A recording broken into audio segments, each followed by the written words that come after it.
Okay, ready? Yeah. Hello. Hey, it's John. Hey, John Mayer. How you doing? All right, we're just gonna go ahead and roll this. We can only go our windows are like 5 or 6 minutes, so it won't be too long. Gotcha. All right. Fair enough. All right, here we go. And right now we go to our private phone hotline, and it's John Mayer on the phone. Welcome to the show, John. Thank you very much. Hey, man, what are you doing today? Today, flaking on this interview, making you wait 45 minutes, missing your soaps. Oh, Yes. it's no big deal.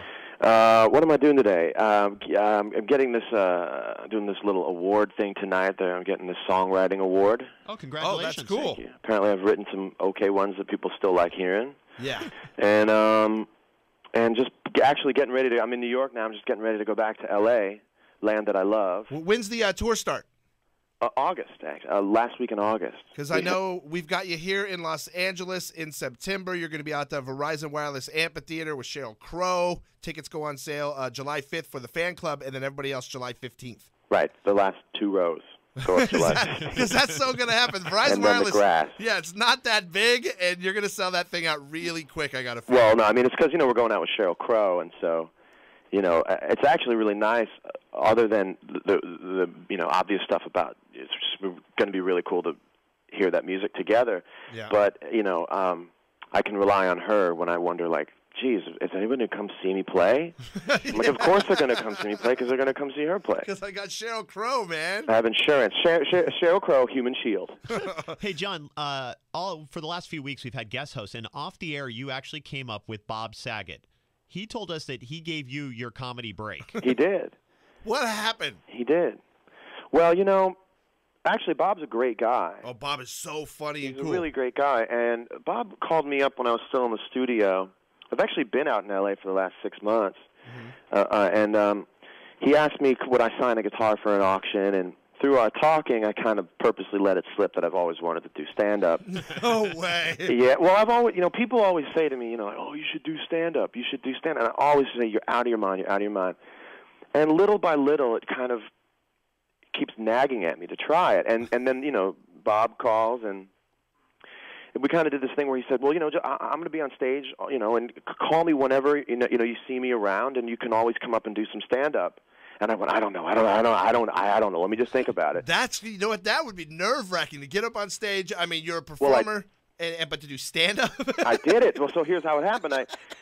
Through an interesting kind of synchronicity, I decided I had to do it. Bob thought of me the same time I thought of Bob. It was months had gone by. He emailed me the same day I thought about calling him, and I said, well, I got to do it. That entire day, it was all nerves about what I was going to do when I got up there. And the thing is like, it doesn't really matter what you say when you get up there. The real trick is getting up there. Because, it's just what a learning curve. And what's your first joke going to be? It's almost like somebody saying, do a Jack Nicholson impression. You've never done it before, but try it in front of people. And I just like doing things I'm scared of in a way. I mean, some people would have chosen to dive out of a plane. Yeah. And in some ways, my diving out of a plane would have actually been out of the press more. But I just really wanted to try that incredible learning curve, and I got up there, and it sucked. I was so bad the first time. He told us you were pretty good. He said you were dirty, and you were pretty good. I was pretty dirty. Uh-huh.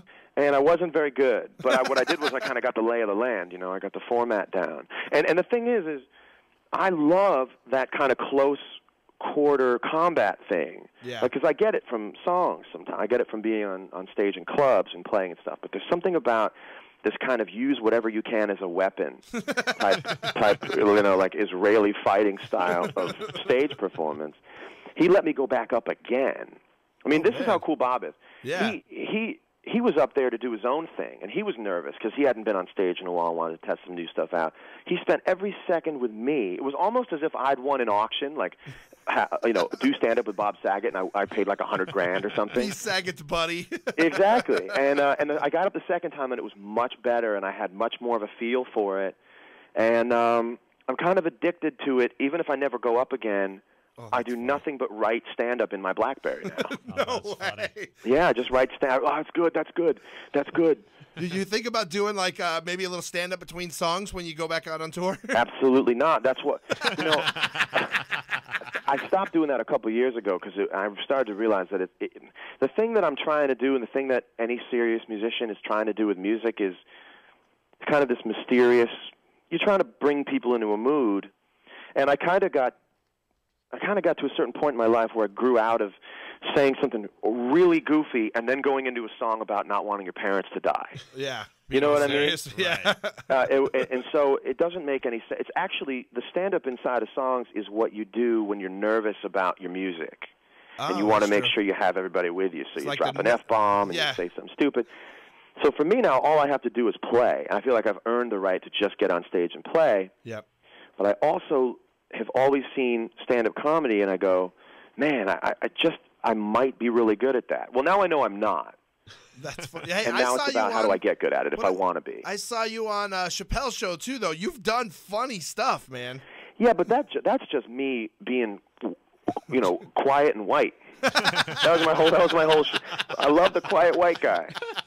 But then that was a great, comedy, in a way, the Chappelle show is the most famous thing I've ever done, and I've done what I consider to be some pretty cool stuff, Yeah, well, like all of the songs that we play here on the radio station, I'm telling you, you've had so many hits that we've played in heavy, heavy rotation here at Star. Which is why they're never played anymore. Is that well, good thing, because now there's a new album coming out. It's coming, yeah.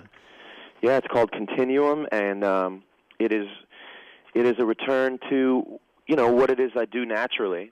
Mm-hmm. Which is write tunes and try to make them, you're trying to make music for as many people as possible.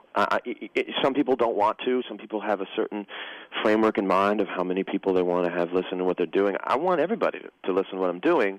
Yeah. It took me 2 years of constant calculation, kind of, to figure out how to do that, but not, a lot of people say, like, I'm sick of that song. I'm sick of it. Yeah. I've heard it, and they've only heard it, 20, 30 times. They sang it all day for the first 3 days, and they're done with it. And so it really took a long time to figure out how to get songs that I think people will like, but that they can kind of go back to like a reference, Well, the new album, we haven't got to hear it yet. As a matter of fact, we're going to world premiere the new single, which is Waiting on the World to Change, here in just a few minutes. That's right. And that is absolutely awesome. And the funny thing is, Jack and I, they are so tight. It's like the new John Mayer record comes in here on a vault, and no one's heard it yet, and we're going to drop it to everyone here in just minutes. I love it. The Brinks truck shows up. Exactly. It's totally like that. That's what a big deal it is to have a new John Mayer record here at the radio station. It's a big deal for me. There's something that really, you have to have a lot of patience when you have a certain amount of success and everybody's looking at you and talking about you. And then I knew about a year and a half ago that I was going to go away. And it's a really weird thing to go away, and you drive by a billboard for a radio station you used to be on, you're not on it anymore, and you go, is it still going to be here when I get back? And you just got to stay true to what it is you're doing. And I think that I'm back, and I think that I got the best record of my career so far. So absolutely awesome. We look forward to the tour. We look forward to the album Continuum coming out in September, and the new single Waiting on the World to Change. We're going to play that for you right now here on Star 98.7. Cool. Thank you. And actually, that'll be tomorrow, because right now we're not playing anything. Right. Thank you so much, John. Cool. Thanks, you guys. All right, man. Take it easy. I'll see you soon. See ya. Bye.